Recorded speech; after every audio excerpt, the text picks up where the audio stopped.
So yesterday I posted a video showing you guys how to add a feather mask to your layer in Photoshop. And that was a way to blend two layers together, but I have an even better way to do it, and I want to share that with you today. So I would watch both videos and see which one works for you. I'll post the other one at the end of this.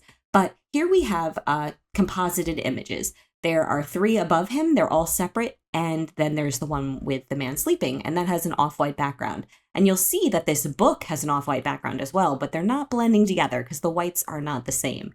But these ones are because I added that gradient mask. So if I turn off the gradient mask by just selecting them, you can really see the difference. And here we have a brighter off-white background for the door, and the background here is a little bit more gray, and with that mask, they blend together well, but without it, you can see the hard edges. Same with this butterfly. There's a pinkish background there, and you can definitely see the lines. So if I just shift select them again, turns back on that radial gradient mask, and now they blend. So let's do that with the book.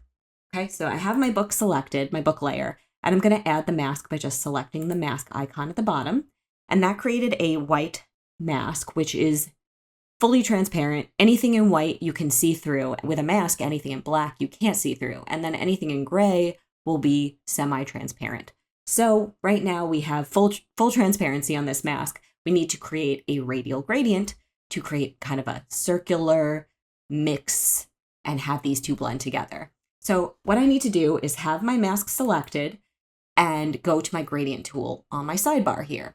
And there you will find all your gradient options. I'm going to switch to basics. I'm going to pick the black and white one here. That's going to give me what I need. You'll have a lot of other options. Definitely keep it in black and white. And then if you want a linear gradient, you have that option, which makes a lot of sense with a lot of different things. But for me, I need radial, so I'm going to have that one selected. And here I'm just going to alt-click my mask to see fully my mask, and I'm going to create that radial gradient. So the crosshairs represent the middle of my radial gradient, and then if I pull it out, I will see what it makes. And that's pretty simple. It's going from white to black, and I can see under the properties menu. If you don't have a properties menu, just go to Windows, make sure that that's checked off. I can see all the details. So here, I really look for my gradient measure here, where I have black at one end. I have the midpoint represented by this tiny diamond, and if I move the midpoint closer to black, it gives me more white, which is what I want. And now I can see how this looks by alt-clicking on my mask. I can see the full image composited together. And although it's sort of giving me what I want, I'm not getting full transparency for my whole book here, even if I move things around a little bit. So how do I add some more transparency here? Well, I should go back to my mask. So right now under properties, I need to go to gradient. So I'm going to switch that. And then scroll down, I need to add a point. I need to add a white point.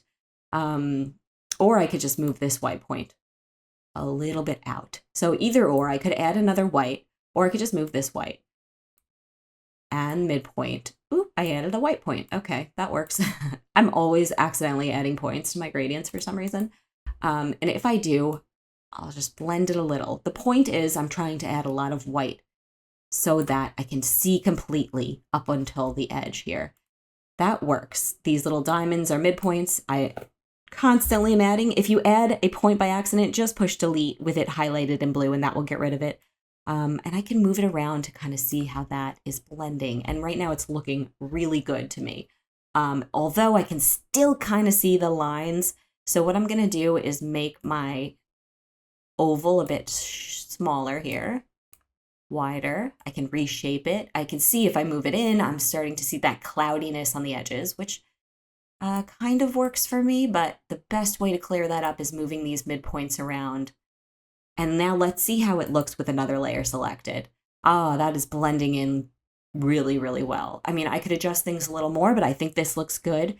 And if I want to see that mask fully again, I can just alt-click it and see the blend in black and white to get an idea of what that looks like from that angle. So now alt-click it, see your composite.